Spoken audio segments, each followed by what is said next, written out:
And I want you, babe. Ain't going backwards, won't ask for space.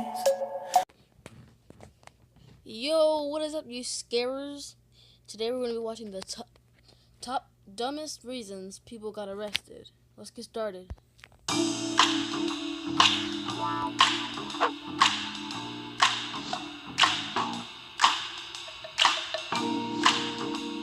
In December of 2011, while burglaring a woman's home in the Florida town of Silver Spring Shores, 5 men, Waldo Soroa, Matrix Andaluz, Jose David Diaz Marrero, and 2 other unnamed juveniles, had thought they hit the jackpot every burglar dreams of. After the 5 men had finished searching the house for all the jewelry and electronics, they discovered what appeared to be a vase filled with cocaine, just sitting there on the mantel in the middle of the living room. It wasn't until later that day, when the men returned to their own home and had tested their newest product, that they learned the truth. The vase of cocaine they had stolen and snorted was actually an urn filled with the ashes of a dead man and 2 Great Danes. Once they realized the error of their ways, the boys discussed returning the urn, but decided that since their fingerprints were on it, the best course of action was to throw the urn into a river. Unfortunately for them, leaving fingerprints on the urn was the least of their problems, because they had left plenty of prints at the actual crime scene, and were soon arrested. Wow, so dumb. As far as the public had known, the BTK Strangler had stopped killing in the late 1970s, but after having remained unsolved for over 30 years, lawyer Robert Beatty decided to pay an homage to the victims and write a book titled Nightmare in Wichita. The book was intended to be an accurate retelling of the events that took place surrounding the BTK killings. While writing the book, Robert Beatty received a letter in the mail from an unknown person who was concerned he wouldn't get the details right. The letter contained very specific details about certain murders, photos of the crime scene, and a driver's license of a murder victim. Turns out the letter was sent by none other than the BTK Strangler himself. Once Beatty made that realization, he contacted the proper authorities, and from then on out, police took over and continued communication with the killer. The BTK Strangler was more than happy to play along, as he thought he was untouchable. So he toyed with the police and sent many cryptic letters to both Robert Beatty and the police station. However, he became annoyed with the drawn-out process of sending letters to the police, so he wrote them to inquire about sending floppy disks instead. More specifically, he wanted to know if floppy disks could be traced. Well, in an expected turn of events, the police lied. They responded and told him that floppy disks are in fact completely untraceable. Soon after receiving the first floppy disk, the police traced it back to the home address of Dennis Rader, and he was arrested. Wow.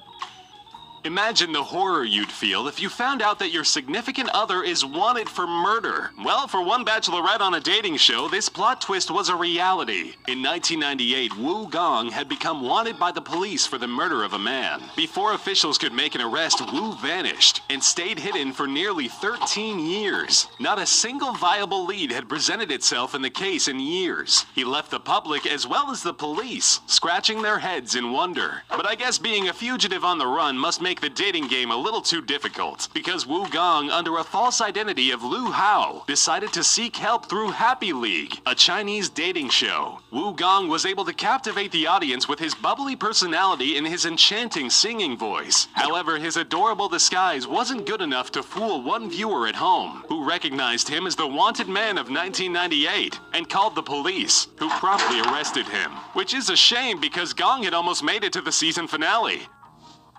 Oh, wow.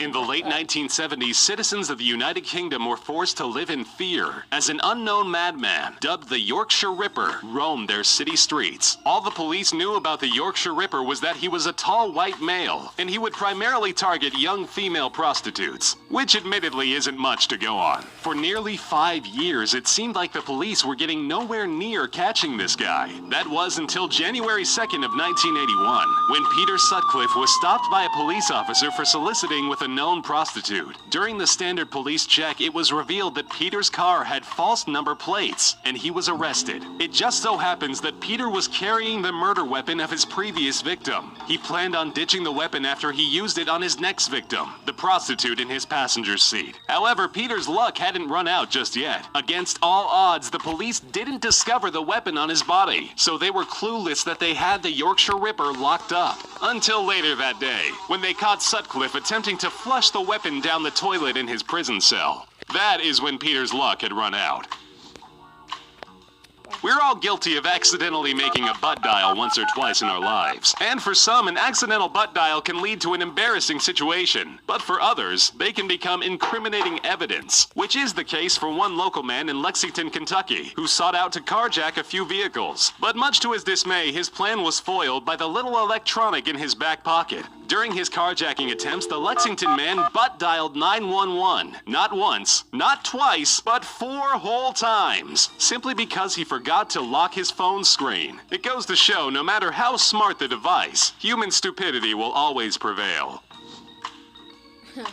David Berkowitz, aka Son of Sam, was an infamous serial killer known for his multiple shootings of people in New York during the late 70s. He was notorious for sending a series of bold letters to the police, which in return gained him an almost celebrity-like status. News outlets all over the world were reporting on him. To add more fuel to the fire, at the height of his activity, New York experienced a major heat wave and had a 25-hour blackout. It was chaos to try and catch him. The whole city was living in fear. However, the Son of Sam's twisted killing spree finally ended on August 10, 1997, after an eyewitness came forward after seeing a man carrying what looked like a gun just before she heard shots fired. The lady noticed that just prior to the shooting, she saw cops putting tickets on people's cars, and she believed one of those cars belonged to the shooter. Later, a small team devoted to the capture of the Son of Sam found out that only one car was ticketed on the whole block. That car belonged to David Berkowitz. When officers went to question David, they caught him leaving his home with a semi-automatic weapon,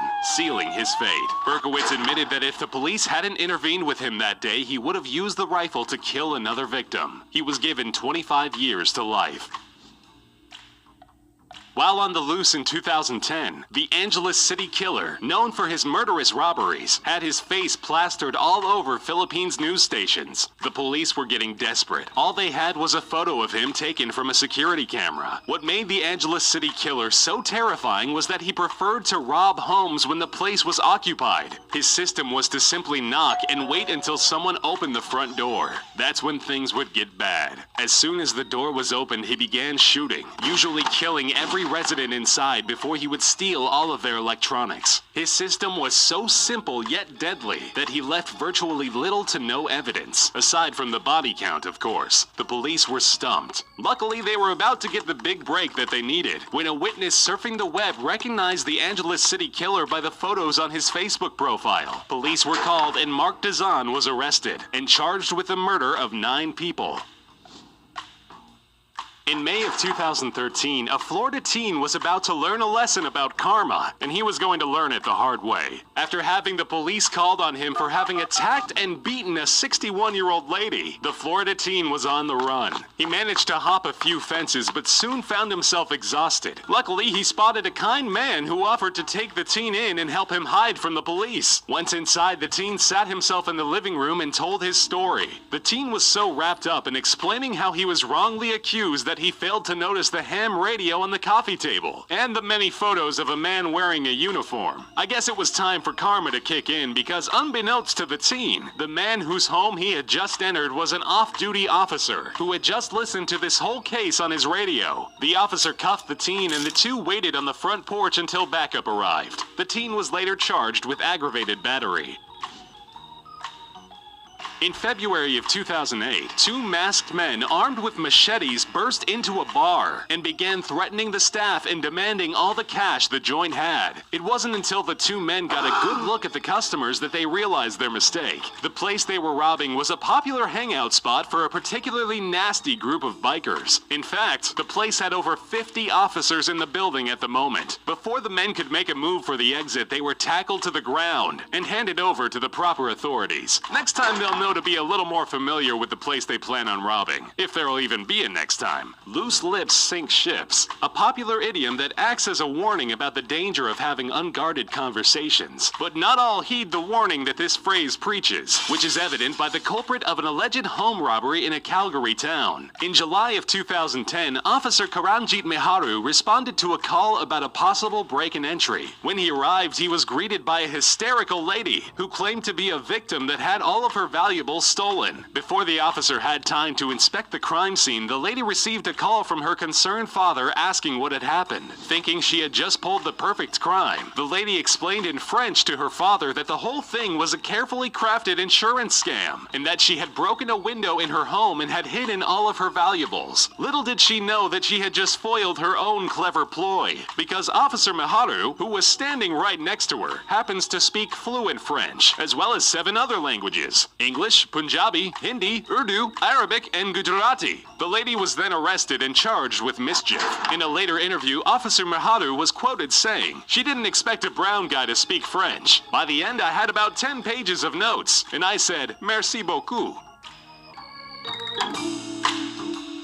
Wow. Oh, that's it for Scarers. See you later. Have a good day.